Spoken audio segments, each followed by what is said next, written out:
అందరికీ నమస్కారం అండి. ఈరోజు రాష్ట్ర ప్రభుత్వం ముఖ్యంగా పంచాయతీరాజ్ డిపార్ట్మెంటు మంత్రి గారు ఏంటంటే పవన్ కళ్యాణ్ గారు రాష్ట్రంలో కొన్ని రోడ్లు శాంక్షన్ ఇవ్వడం జరిగింది. ఈ రోడ్లు ఏంటంటే నాబార్డు, శాస్కి అనే 2 హెడ్స్ ఉంటాయి. ఈ హెడ్స్ ద్వారా మన రాష్ట్రంలో మొత్తం రోడ్స్ స్ట్రెంథనింగ్ చేయడం కోసం అని చెప్పి 1392 రోడ్స్ శాంక్షన్ అవ్వడం జరిగింది. ఇవి 26 డిస్ట్రిక్ట్లలో కూడా ఈ రోడ్స్ ఇవ్వడం జరిగింది. చాలా మంచి కార్యక్రమం టేకప్ చేశారు. ఈ కార్యక్రమం చేసినందుకు పవన్ కళ్యాణ్ గారికి మనస్ఫూర్తిగా ధన్యవాదాలు తెలుపుకున్నాను. దాంట్లో భాగంగా మన నర్సీపట్నం నియోజకవర్గానికి వారు 29 రోడ్లు ఇచ్చారండి.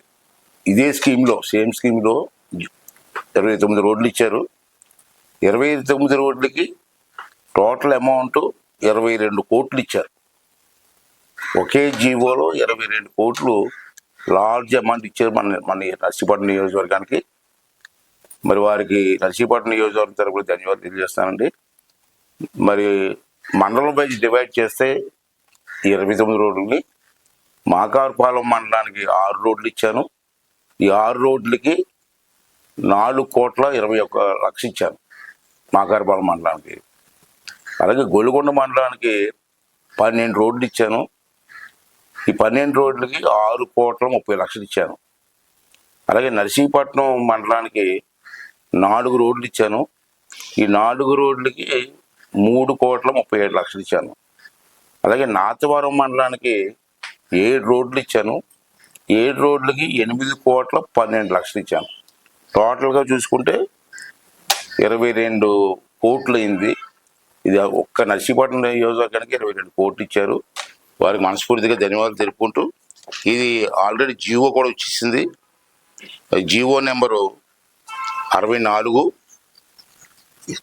ఒక 15 రోజులు టెండర్స్ కూడా అయిపోతాయి. టెండర్స్ అయిపోతే వేసవకాలం లోపల ఈ రోడ్లన్నీ కూడా పూర్తి అవుతాయని చెప్పి సందర్భం మనం చేస్తూ, మరి స్థానికంగా ఉన్న నాయకులందరూ కలిసి అశ్రద్ధ చేయకుండా టెండర్స్ అయిపోయిన వెంటనే ఈ రోడ్ల దగ్గరుండి ఎక్కడ ఫ్రాడ్ జరగకుండా స్ట్రెంథనింగ్ చేసి ఆ గ్రామాలకు రోడ్ల విషయంలో స్థానిక నాయకులందరూ కూడా దీంట్లో ఇన్వాల్వ్ అవ్వాల్సిందిగా ప్రతి ఒక్కరిని కోరుకున్నానండి. థ్యాంక్ యూ అండి.